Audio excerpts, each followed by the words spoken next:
Yani Ramli, NIM 180134. Di sini saya sebagai moderator dari kelompok 4. Kami akan membawa materi kami tentang makalah keperawatan gerontik pada penyakit hipertensi. Kepada pemateri dipersilahkan.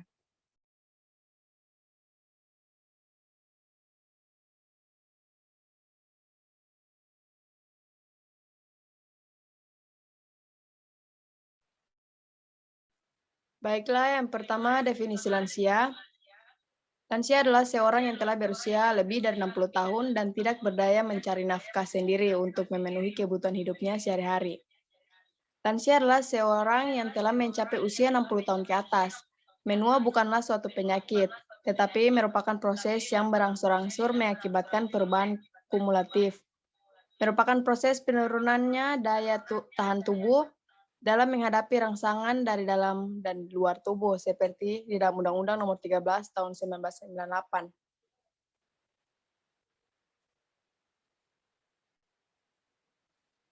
Klasifikasi lansia. Menurut Burnside dalam Nugroho 2012, young old usia 60 sampai 69 tahun, middle age old usia 70 sampai 79 tahun, old sampai old usia 80 sampai 89 tahun, very old usia 90 tahun ke atas.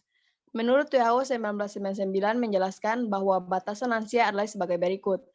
Usia lanjut antara usia 60 sampai 74 tahun, usia tua 75 tahun sampai 95 tahun, dan usia sangat tua adalah usia lebih dari 90 tahun.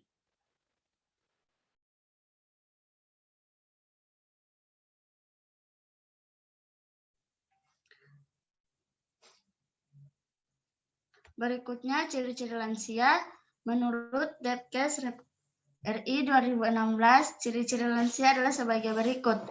Yang pertama, lansia merupakan periode kemunduran pada lansia sebagian datang dari faktor fisik dan faktor psikologis, sehingga motivasi memiliki peran yang penting dalam kemunduran pada lansia. Yang kedua, menua membutuhkan perubahan peran. Perubahan peran pada lansia sebaiknya dilakukan atas dasar keinginan sendiri, bukan atas dasar tekanan dari lingkungan. Yang ketiga, lansia memiliki status kelompok minoritas. Kondisi ini sebagai akibat dari sikap sosial yang tidak menyenangkan terhadap lansia dan diperkuat oleh pendapat yang kurang baik. Dan yang keempat, penyesuaian yang buruk pada lansia. Perlakuan yang buruk pada lansia membuat mereka cenderung mengembangkan konsep diri yang buruk sehingga dapat memperlihatkan bentuk perilaku yang buruk.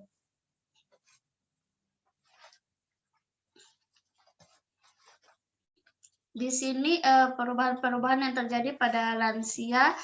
Yang pertama, perubahan fisik, perubahan pada sel, perubahan pada sistem pernafasan, pada sistem kardiovaskular, perubahan pada sistem pernafasan, perubahan pada sistem pernafasan, perubahan pada sistem gastrospinal atau pencernaan, perubahan pada sistem genitourinaria, perubahan pada sistem endokrin, perubahan pada sistem indera, perubahan pada sistem integumen, perubahan pada sistem muskuloskeletal.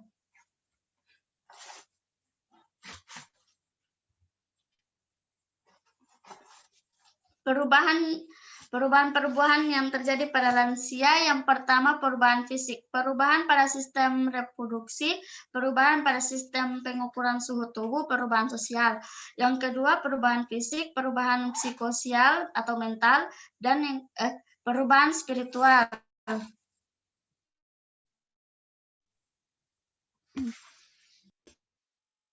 Permasalahan lansia di Indonesia. Masalah fisik.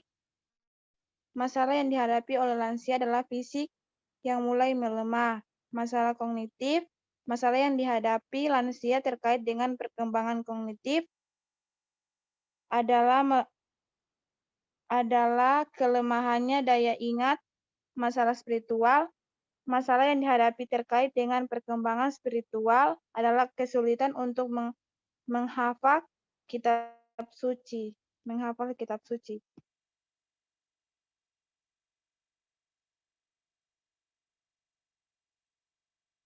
Tujuan pelayanan kesehatan pada lansia. 1. Mempertahankan derajat kesehatan pada lansia tarif yang setinggi-tingginya.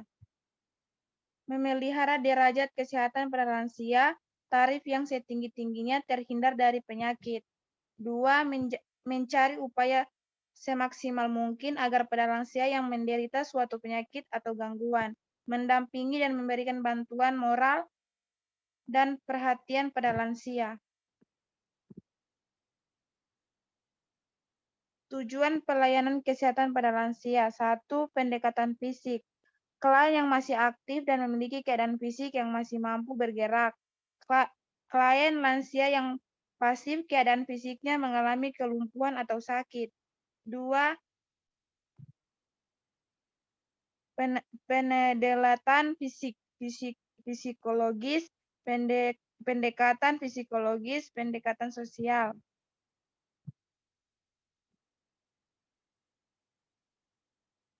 Prinsip etika pada pelayanan kesehatan lansia.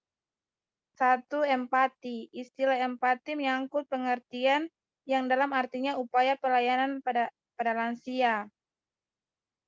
Malefisensi dan benefisensi. Pelayanan pada lansia selalu didasarkan pada keharusan. 2. Otonomi, yaitu suatu prinsip bahwa seseorang individu mempunyai hak untuk menentukan nasibnya.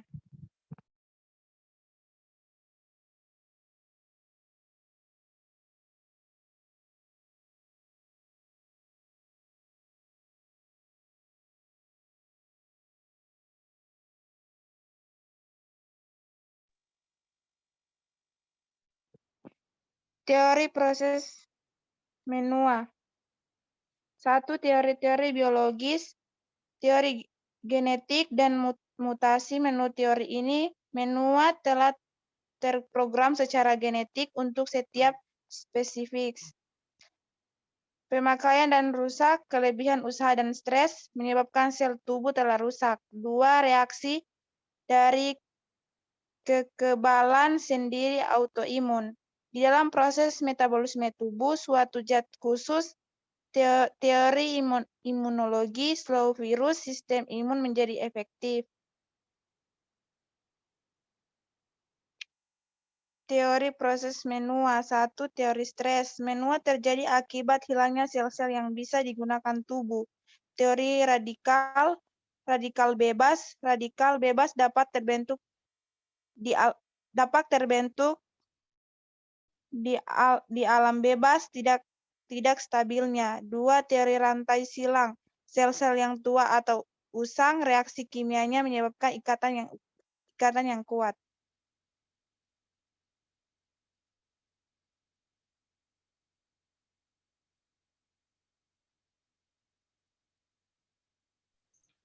Oke, berikutnya itu Teori proses menua. Teori proses menua. Yang pertama yaitu teori kejiwaan sosial. Di antaranya yang pertama yaitu aktivitas atau kegiatan lansia mengalami penurunan jumlah kegiatan yang dapat dilakukannya. Kemudian yang berikutnya yaitu ukuran optimum atau pola hidup, yaitu dilanjutkan pada cara hidup dari lansia itu sendiri. Kemudian yang kedua yaitu kepribadian berlanjut. Dasar kepribadian atau tingkah laku tidak berubah pada lansia. Kemudian berikutnya yaitu teori pembebasan. Teori ini menyatakan bahwa dengan bertambahnya usia seseorang secara berangsur-angsur.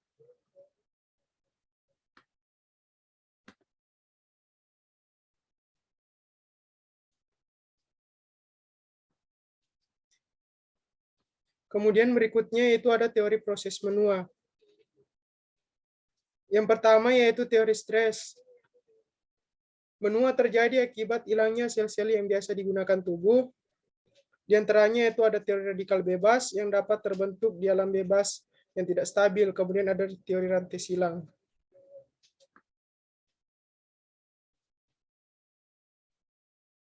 Kemudian berikutnya ada teori kejiwaan sosial. Yang pertama meliputi aktivitas atau kegiatan lansia, mengalami penurunan jumlah kegiatan yang dapat dilakukan. Kemudian berikutnya yaitu kepribadian berlanjut, yaitu dasar kepribadian atau tingkah laku tidak berubah pada lansia. Kemudian ada teori pembebasan, teori ini menyatakan bahwa dengan bertambahnya usia secara berangsur-angsur.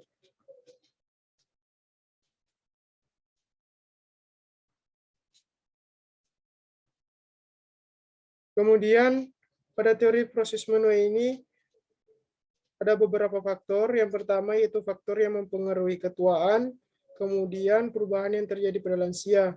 Berikutnya itu perubahan fisik. Perubahan fisik itu meliputi sistem indera, sistem integumen, muskuloskeletal atau tulang, kemudian ada kardiovaskular atau untuk jantung, kemudian sistem respirasi atau pernapasan, kemudian ada perencanaan dan metabolisme. Berikutnya itu sistem perkemihan, kemudian sistem saraf, dan yang terakhir itu sistem reproduksi. Kemudian untuk perubahan kognitif, ada perubahan mental, perubahan psikososial. Kemudian untuk perubahan psikososial di sini, ada yang pertama yaitu kesepian, duka cita, depresi, gangguan cemas, parafnia atau suatu bentuk skizofrenia. Kemudian berikutnya yaitu sindrom Diogenesis, suatu kelainan di mana lansia membujuk penampilan perilaku sangat mengganggu. Oke, lanjut. Saudari Rizka.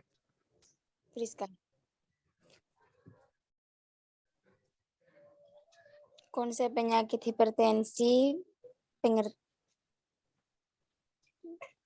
pengertian penyakit hipertensi merupakan tekanan darah yang bersifat abnormal dan diukur paling tidak pada 3 kesempatan yang berbeda. Seorang dianggap hipertensi apabila tekanan darahnya lebih dari 140/90 mmHg menurut Ardiansyah M. 2012. Hipertensi adalah suatu peningkatan abnormal tekanan darah dalam pembuluh darah arteri secara terus-menerus lebih dari satu periode.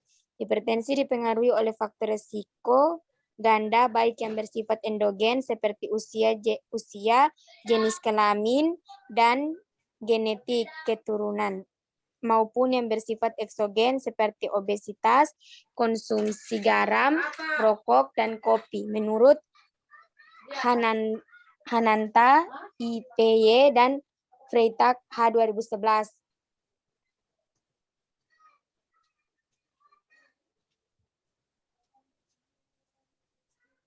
Klasifikasi hipertensi, klasifikasi tekanan darah pada orang dewasa menurut JNC 7 terbagi menjadi kelompok normal, prahipertensi, hipertensi derajat 1, dan hipertensi derajat 2 menurut Yugiantoro 2009.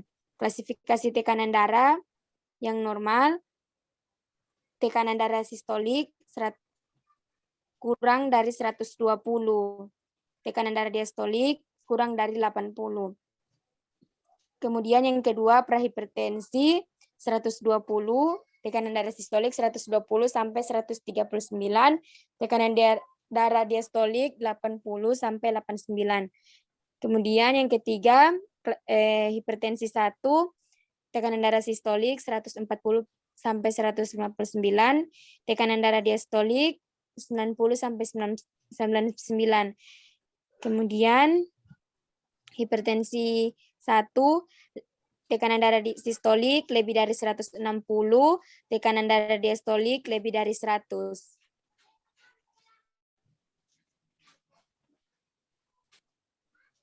Etiologi, diagnosa, Nading, menurut Rahma 2018, hipertensi dapat didiagnosis secara lebih terperinci berdasarkan klasifikasinya hipertensi primer atau sekunder, maupun berdasarkan hasil pengukuran tekanan darah.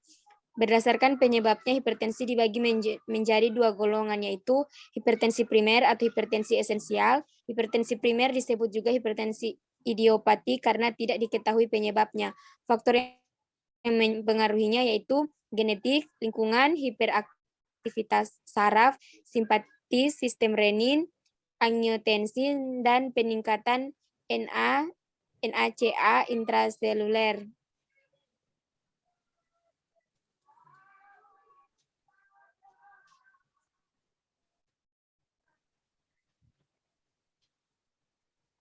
ada pembagian. Yang pertama genetik, jenis kelamin dan usia, diet konsumsi tinggi garam atau kandungan lemak. Yang keempat berat badan dan obesitas. Hipertensi sekunder yaitu hipertensi refrakter. Hipertensi dikategorikan refrakter jika tekanan darah tetap lebih dari 140 mmHg atau tekanan darah lebih dari 90 mmHg walaupun sudah mendapatkan terapi 3 obat antihipertensi.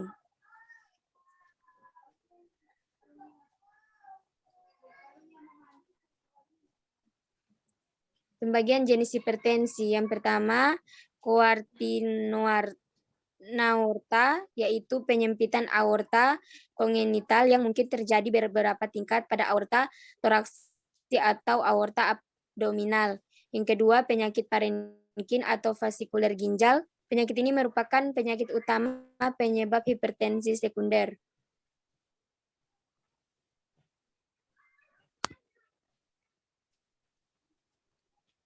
Penata laksanaan hipertensi, menurut Rudianto 2013, penata laksanaan hipertensi dibagi menjadi 2 jenis, yaitu penata laksanaan non-farmakologi diantaranya yang pertama, diet rendah garam, kolesterol, jenuh. Yang kedua, mengurangi asupan garam ke dalam tubuh.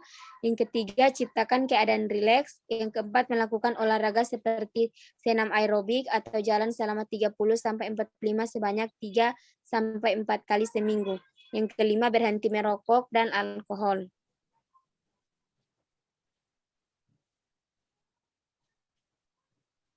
Penata laksanaan hipertensi yang menurut Rudianto 2013 sama seperti tadi. Yang pertama, secara farmakologi, diuretik. Yang ketiga, penghambat simpatetik. Yang keempat, beta blocker. Yang kelima, antagonis kalsium.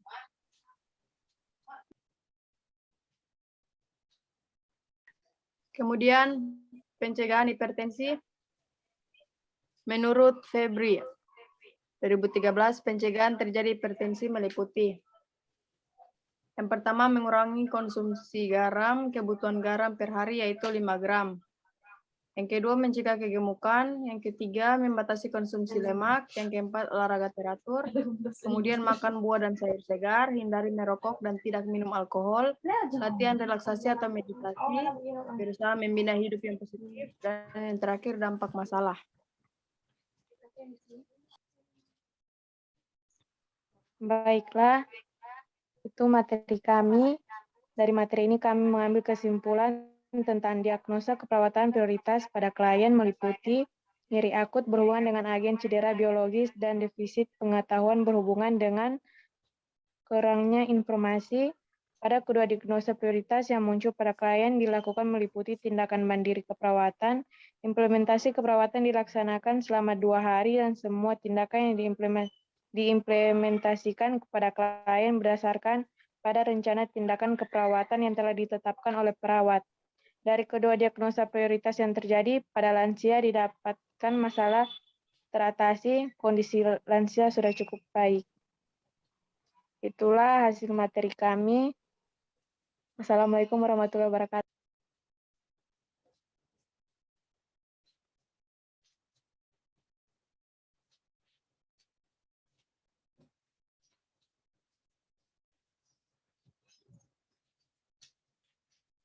Nah, ada suara. Habis Alfon. Udah boleh ini, seperti juga.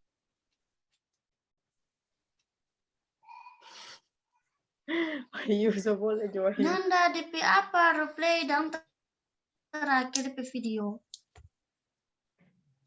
Nanda, Nggak usah jurang. dia kan kirim sendiri. Nih guys. Di belakang.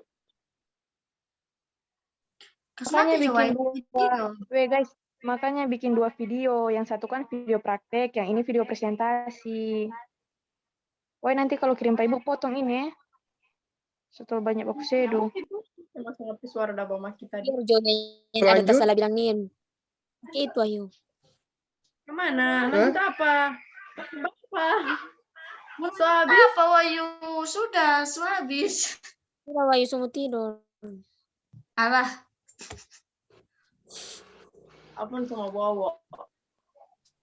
kita mau mandi nih Wahyu. Asik. Mana itu Jo? Bersih-bersih dulu sebelum. Sudah Wahyu. Apa dari- Ya, Kasih mati Jo ayu. Stop, Iki, Jo. Iki bilang kasih mati Oh. Jo jangan Iki pakai celana